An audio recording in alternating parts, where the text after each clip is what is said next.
জাতীয় সংসদ নির্বাচনের তফসিল অনুযায়ী আনুষ্ঠানিকভাবে প্রচারণায় নেমেছেন প্রার্থীরা।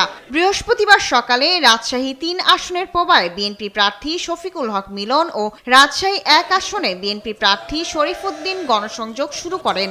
রাজশাহী মহানগরীর সাহেববাজার 0 পয়েন্ট থেকে প্রচারণা শুরু করেন জামায়াতের প্রার্থী ডক্টর মোহাম্মদ জাহাঙ্গীর। তার অভিযোগ, এখনও অনেক প্রার্থীর রঙিন পোস্টার টানানো আছে। ভিগো ওয়্যার গার্ড প্রয়োজন মতো বাঁকানো যায়, অধিক চাপেও ভাঙে না। ভিগো।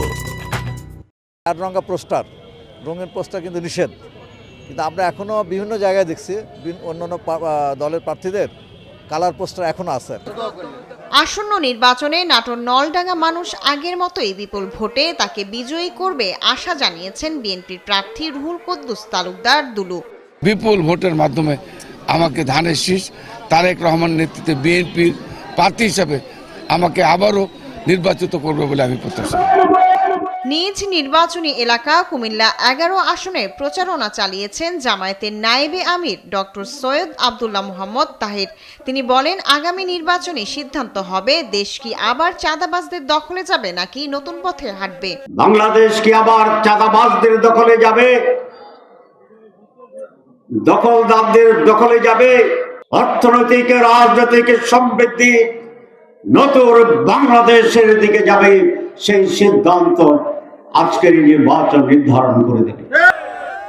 বরিশালের 6টি আসনে প্রচারণা শুরু করেছেন 36 জন প্রার্থী। জানান, সুষ্ঠু নির্বাচনের জন্য লেভেল প্লেইং ফিল্ডের বিকল্প নেই। আমাদের নতুন দল, সেই সুবাদে আমাদেরকে অনেকে পছন্দ করেন, ভালোবাসেন, হয়তো অনেকে লাইভে আসতে পারতেছেন না। আমাদের কোনো সমস্যা নাই, ইনশাল্লাহ আমরা আশা করি আমাদের ভালো কিছু একটা হবে। ত্রয়োদশ জাতীয় সংসদ নির্বাচনে কুষ্টিয়ার 4টি আসনে 25 প্রার্থী প্রতিদ্বন্দ্বিতা করছেন। প্রতিটি আসনে বিএনপি, জামায়াত, ইসলামী আন্দোলনের প্রার্থী থাকলেও মূল প্রতিদ্বন্দ্বিতা হবে বিএনপি ও জামায়াতের প্রার্থীর মধ্যে। উৎসব মুখর পরিবেশে, শান্তিপূর্ণ পরিবেশে যেন নির্বাচন হয় তা এদেশের জনগণ প্রত্যাশা করে।